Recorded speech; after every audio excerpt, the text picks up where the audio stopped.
We are live. Welcome to Crypto Law TV. I'm John Deaton, the founder and your host. Yesterday, I was going to be live from London, but some things happened. Today, I am live in beautiful Portugal.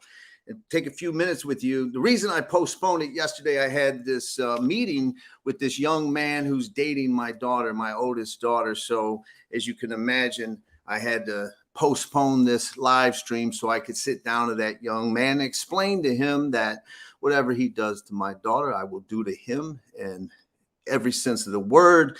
All joking aside, great young man. I was pretty impressed. And so here we are today in Portugal. And let me tell you, the reason why I want to do this, although I'm on vacation, is this absolute misleading editorials that are going out there. In fact, I call it the RAKOFF NOTHINGBURGER, right? And it's RAKOFF versus Torres, and who is the better judge and who is the more reasoned judge. And so here's the question. Is there a real significant dispute between these two fine judges? And if there is a battle of reasoning between these two judges, which one is more likely to be successful on appeal? Let's look at their track record. I'm not here to badmouth any judge. Both these judges are great judges as far as I'm concerned. I actually am very entertained by Judge RAKOFF when I delved into some of his writings and opinions. And so we're going to talk about facts, though. I'm always going to give you the facts. But before we do that, something happened in the last couple of weeks, and that is Empower Oversight received some more supplemental emails from the SEC. Now, remember that Empower Oversight, being inspired by the XR community and what we did to uncover the conflicts of interest, the gross appearances of impropriety that was going on under Clayton with Hinman at the SEC, they got inspired and they sent some FOIA requests. And lo and behold, the SEC lied and said, we don't have any emails between Hinman and these people, including his firm. Well, guess what? Empower, an independent organization that's not involved in crypto, said, we're going to sue you. And they sued the SEC. And then the SEC, after they were sued, basically said, oh, wait a minute. We did find 1,200 emails from Hinman to his law firm. You can have those. But Empower Oversight asked for many more people that we'll talk about. And in those emails, that's when we learned unequivocally that Hinman was told to stop talking to Simpson Thatcher because you're not retired. Bill, you have a criminal conflict. Understand, if you talk to them, if you email them, if you meet with them, you are violating the law. They said that to him. He said, oh, we'll talk about it live. They said, we could talk about it in the email. We could talk about it live. If nothing's going to change, stop doing it. Okay. And we learned that he didn't, and we'll talk about that. But there were other emails to Consensus, to Joe Lubin, to Novogratz, to A16, all of these people that they wanted. And the SEC has refused to give those emails, except now they've given a few extra. And I just want you to take a stop for a moment, please. Why is it this hard to get documents from the SEC? You can protect people's privacy. If there's any proprietary information, you can redact all that. But we have a right to know what's going on. Why are these people gaining access versus these people? Why do these entrepreneurs get to have multiple meetings while others have the door slammed on their face, right? We have a right to know that. What's going on? And, you know, it's a damn disgrace that in this country that the SEC acts like this, okay? You work for us. You're not supposed to do this. So the SEC has lied. They've hid documents. Even the SEC enforcement director at Congress misled Congressman Warren Davidson when Warren Davidson said, was the speech screened by the SEC ethics? Oh, I can't talk about that. I can't talk about that. It's under litigation. That's bullshit. Okay, the ethics wasn't under, whether it was screened by ethics, never litigated. But why? Why are they hiding that? And so we learned just a little bit more piecemeal. There's more. Trust me, there's more. But here's one that we learned that that just got released. Look at that. This is Bill Hinman reaching out to Joe Lubin saying how greatly he enjoyed the meeting. This is in April of 2018. They had met December 13th, 2017, and had phone calls after that. So he wants to set up another meeting. Now, remember, his speech that he's going to give in June is called When Gary Met Howie, but there was a different title to that speech. Let's look at what he called it. He called it, when I say he, I'm talking about Bill Hinman. He called it the ether speech, right? He didn't call it When Gary Met Howie or any of this. And he says in this email that he's going to talk, not in addition to Joe Lubin, he's going to talk to Vitalik and confirm whether or not his understanding is what it is. And he's going to learn these informations, okay? So these are the more emails that were coming out. And there's another email or document, I should say, that came out. Check this out. This is about Chris Lin. Now, remember, this guy, Chris Lin, is a Chinese partner. And when I say Chinese, meaning the Chinese office, the China office of Simpson Thatcher. And they are going to bring the IPO of Canaan, a Bitcoin Ethereum mining company. And Hinman's not supposed to talk to these people. Yet, on August 19th, Chris Lin visits the SEC. Now, I'm not going to show it to you, but what we do know, and it's on crypto law, is there's a document from the Division of Corporation and Finance dated the same day, August 19th, to Chris Lin, talking about that IPO and the registration and statement. And on that same day, he happened to visit the SEC. I wonder who he met and who he talked to. I'm sure Bill Hinman would say, we just wanted to save the postage, right? And hand delivered this document to Mr. Lin. And this is a clear, absolute 100% violation of 18 USC 208, the Financial Criminal Conflicts statute that governs someone like Bill Hinman. He was told not to do this, and he kept doing it. Okay, and so we need an investigation. We at Crypto Law and the XRP community have been saying that forever. And it's gotten so bad and so blatant that even people from the SEC, John Reed Stark, had put in writing that he favored it. And Stuart Alderati had sent a tweet out highlighting that John Reed Stark, who, let's be honest, John Reed Stark and I have always had a professional relationship. We disagree on 90% of everything to do with crypto and securities law, but we certainly agree on the fact that the evidence is so overwhelming that it should lead to an investigation. And so hopefully that's what we're going to get. Now, with that said, I want to talk real quick, remind you about the Torres decision, because now we're going to talk about Torres versus Rakoff, right? Is there this dispute? Judge Torres said, basically, the SEC said these types of cells violate the law. And the SEC, not Judge Torres, the SEC is the one that highlighted the different types of investors, you know, institutional investors, programmatic investors, that's on exchanges. And she applied it to each one. And what I want you to see there is what she says. She says some programmatic buyers, those are buyers, you and me on exchanges, may have purchased XRP with the expectation of profits to be derived from Ripple's efforts. That's the same thing that Rakoff was saying, right? She didn't say every single purchase on the secondary market is never a security. She said, sure, we can think of a hypothetical that some people out there went on an exchange and bought XRP trying to rely on Ripple. But notice what she said. She said, here in this case, the evidence does not establish it, okay?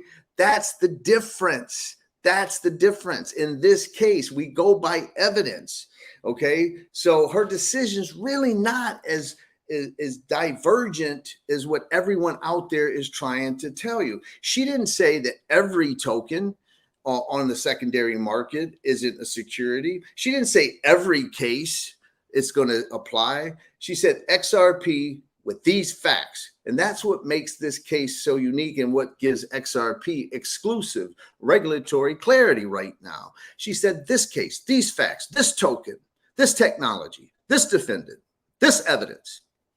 And that's what was ruled on. Now, the RAKOFF decision, basically said that he took an issue and said that Judge Torres, or implied that Judge Torres had focused on the different types of investors. No, the SEC did it. And Bill Morgan put a thread out there to talk about that. So let's talk, just so people understand, about comparing apples to oranges, okay? Oranges, I get the pun. I didn't mean it, but there it is. Now, you have Judge RAKOFF in a fraud case, Judge Torres in a non-fraud case. You have Judge RAKOFF on a motion to dismiss, where he must, as a matter of law, assume everything in the complaint is true, right? That's what he's relying on, versus Judge Torres, where all the evidence is in. 56.1 statements, XRP holder affidavits, everything is into evidence. Completely different levels. In the RAKOFF Terra case, it's mass marketing. The judge talked about a mass marketing campaign where the founders were saying, buying a token anywhere in the world, on any type of platform, we're going to make you money. You could do this, you could do that. That's what Judge RAKOFF was faced with. Whereas in the SEC v. Ripple case, you had an email from 2014 from Chris Larson as evidence. Who the hell saw that? I wasn't even on Twitter, or whatever it is today, X, in 2014. The 6 XRP holders who were named in the lawsuit against the SEC, none of them were on Twitter in 2014. How the hell we know what Chris Larson tweeted in 2014? Oh, there was a brochure sent to 100 people a year later, right? That evidence versus a mass marketing campaign for Terra Luna. Apples to oranges, people. Brad Garlinghouse versus Do Kwon. Do I need to go there? XRP versus Luna. Do I need to go there? Okay, billions of dollars in harm to investors in the Terra case. Billions, right? Now go over to the XRP case, and you got the people saying, Ripple isn't the one that hurt us. It's you, SEC. It's you with your insane, unsupported theory. This nonsense, bullshit embodiment theory that you made up out of thin air. All right, talking about pre-mining shit out of thin air. That was a theory out of thin air from the SEC. We sued you. Okay, apples to oranges, very different things. Now,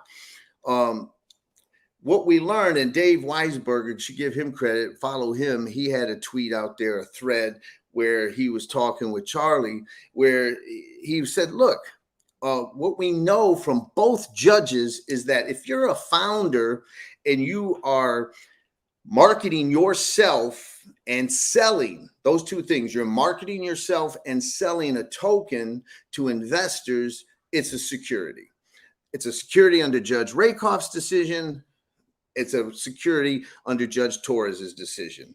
Okay, now when we get to the secondary market exchanges, if you're not a founder participating and it's just people out there trading, Judge Torres said SEC doesn't have jurisdiction. You can't come close to satisfying the Howey case. When Deaton or someone buys XRP on Uphold or Coinbase, that doesn't mean anything, right? There's no evidence. I'm not going to just make some assumptions out of thin air. Judge RAKOFF didn't have to even decide that issue yet. So again, the only difference, and Dave brought this up, is when a founder sells on an exchange. According to RAKOFF's opinion in his case with that mass marketing manipulation fraud case, he's going to let it go forward. Judge Torres said, no, even if a founder sells, he didn't make any promises to the people he's selling to. They don't even know that they're buying from Ripple. They may never have heard of Ripple when they bought it. So therefore, you cannot meet the third factor of Howey factually. And that's really what it comes down to. And so those are basically the two decisions. Now, let's look at Torres's record on appeal. If there is a battle between them, 29 times, she's had 6 reversed in part on issues like standing, on issues like government immunity and things of like that. On her summary judgment decisions where she applies the facts, the 56.1 statements, all the evidence and things of that nature, when she does that, she's never been overturned in those 6 summary judgments. Now we get to Judge Rakoff. And I asked my good friend Jimmy Filan, because I'm traveling, to do a little research for me. And, you know, Jimmy couldn't do it because his crazy ass is out there jumping in the Arctic Ocean somewhere, swimming in 30-degree temperature. And I'm not joking. That's what he does. So I asked my friend Sherry, and if you should follow her. I would not battle her in a debate. She's quite talented, but she helped me do some research, and this is what we learned. What she learned, and she's transferred it to me, and I trust her research. That between 73 and 1999, he had 9 cases reversed. That's not really that bad, but after 2000, it started changing, and it changed drastically. And we're talking about somewhere between 50 and 56 times that Judge Rakoff has been reversed on appeal. And I give you an example. Sometimes he gets reversed and he tells you he's going to get reversed. He was reversed on a death penalty case. He said that he found the federal death penalty to be unconstitutional. And he said it was his most proud decision that he's ever made. And he said, I'm going to get reversed. And then he got reversed. And the point I'm saying to you is that's what Judge Rakoff does, and what he's known for. He's, especially in the last 20 years, he's known for letting his personal morality get into his decisions, just like the death penalty. He found it to be unconstitutional the way it's applied, you know, killing poor people, things like that. He talked about mass incarceration, things like that. He even has, but I should say he's always battled the SEC. So when people say he's been a critic of the SEC, that's 100% true. In fact, he battled Andrew Seresny, who's one of Ripple's lawyers, when Andrew Seresny was as director of enforcement. Judge Rakoff was like, you're abusing that in-house, court that you have. It's not a real federal court, Article 3 court, and you're abusing it. And they had a standoff. So Judge Rakoff is a great judge in those factors. Now, of all those cases reversed, age, I think, comes into play, because the one thing that I think that I could really take Judge Rakoff to task with in a debate is where he just completely dismisses the major questions doctrine, just dismisses it. He says, it's not tobacco, it's not energy. Who's been talking about tobacco, right? I mean, we're showing some age here, brother. But what he's missing is, he says that crypto doesn't come close to rising to that level of economic significance. And so just a couple facts out there. If you just take cross-border payments, the whole focus of Ripple and XRP, at least the whole focus from Ripple's perspective, I should say, it's a 156 trillion market. And what is XRP? It's a bridge currency between foreign fiats, foreign currencies. If you take the foreign exchange market globally, it is $7.5 trillion a day in the foreign exchange markets globally. That's 30 times global GDP. So to say that crypto doesn't have any type of economic significance that rises to a major question is just flat out wrong. Larry Fink wouldn't be talking about revolutionizing finance with Bitcoin and crypto if it wasn't of huge economic significance. PayPal wouldn't have just launched a stable coin if it wasn't of huge significant economic significance. So listen, what's crazy to me and ironic is that Judge Rakoff, had he been on this Ripple case, you know what he would have been very open to? He'd have been troubled because he has this history of being troubled by government overreach. And in fact, he took the SEC to task because he said, you're being too soft to these white collar criminals or these people who violate the law. The $285 million, that's not enough. You need to go after them. Judge Rakoff said the truth needs to come out. He got reversed by the Second Circuit Court of Appeals in that case because he said it was the SEC's job to get the truth out and the truth become public. Does that sound something good that would have happened in the Ripple case if Judge Torres had that similar disposition? And the SEC appealed it and they won, and the Second Circuit said no, the SEC's job is to settle cases and move cases and not let the truth get out to the public. So the great irony is, can you imagine if Rakoff had seen the lawsuit at the 11th hour, Jay Clayton voting for an enforcement against his law firm's competitor, the Grunfest letter that called into question the motives of the SEC, the enterprising Ethereum Alliance, Simpson Thatcher, and Hinman's $15 million while he's getting paid. By the way, when he met with, when Lynn came on the 19th of August to the SEC to meet him and they had lunch and he got that letter, by the way, Hinman was a profit-sharing partner on that very enterprise that was being processed that day. Okay, I wonder if Judge Rakoff would have thought about that. The fact that it's called the ether speech, all of the Empower emails. I could tell you Judge Rakoff would have probably been on Crypto Law's video library looking at all the evidence that we put together. And it's just, I share that with you because it's great irony to me. Now, understand this. I'll wrap it up. Even if Rakoff would have said, Judge Torres is an amazing judge and she's 100% right and everything she said applies to every token out there, it just wouldn't have mattered. Okay, it would have been celebrated, no doubt. All right, but it's a decision on a motion to dismiss where no evidence has really been presented yet. So you got to put it in perspective.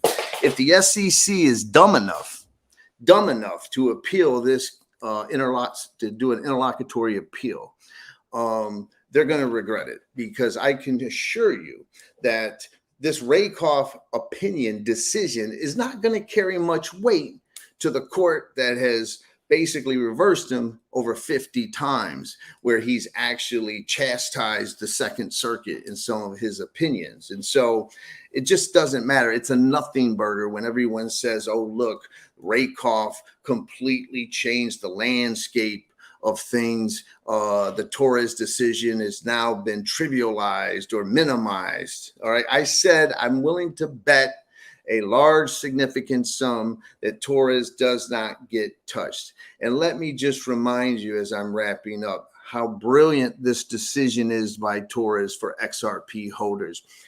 Even if John Deaton's wrong, even if, all right, and I'm not, but even if I was wrong and Judge Torres, the Second Circuit said, no, we disagree with you, that factor of Howie, that third factor, is satisfied. That doesn't mean the SEC wins, people. All that happens is the case goes back to Judge Torres and she applies the first factor and the second factor. And people, the second factor, the common enterprise factor, is worse for the SEC than it is the third factor. So all that would likely happen is she goes, okay, applies the facts of this case and says, you did not satisfy a common enterprise. Because remember, with their common enterprise, they said the common enterprise was Ripple, and then they changed their mind. Then they said the common enterprise was the entire XRP ecosystem that included every single XRP holder in the world, every exchange that sold XRP, and every other person associated with XRP. That's incredibly insane. Their XRP holder expert got excluded on that, so they lost that. And then finally they said, oh, well, XRP, well, it kind of represents the common enterprise, Judge. You see the nonsense? So they would lose on that factor as well. So the reason I did this is I wanted to just kill all the nonsense out there where everybody is acting like the Torres decision somehow has been minimized, okay, or trivialized because of the RAKOFF decision. And the great thing to me, the great irony is that some of these people, right? We know people like Joe Lubin and others, they supported this case against Ripple and they supported the case against XRP. Those people called XRP a security. They tweeted it out. They celebrated it. They were like XRP holders. They laughed at us. They said we're going to lose. And be careful what you celebrate, support, and asks for, because according to her decision, all those people that bought ETH or bought other tokens, who are venture capitalists, who are purchasing those tokens at that token factory, for example, all of those under the law constitute illegal securities according to the Torres ruling. So be careful what you ask for. And what ended up happening is good guys won, bad guys zero. Next week, I'm out. I'm traveling. So I'll see you in 2 weeks. Everybody have a great 2 weeks.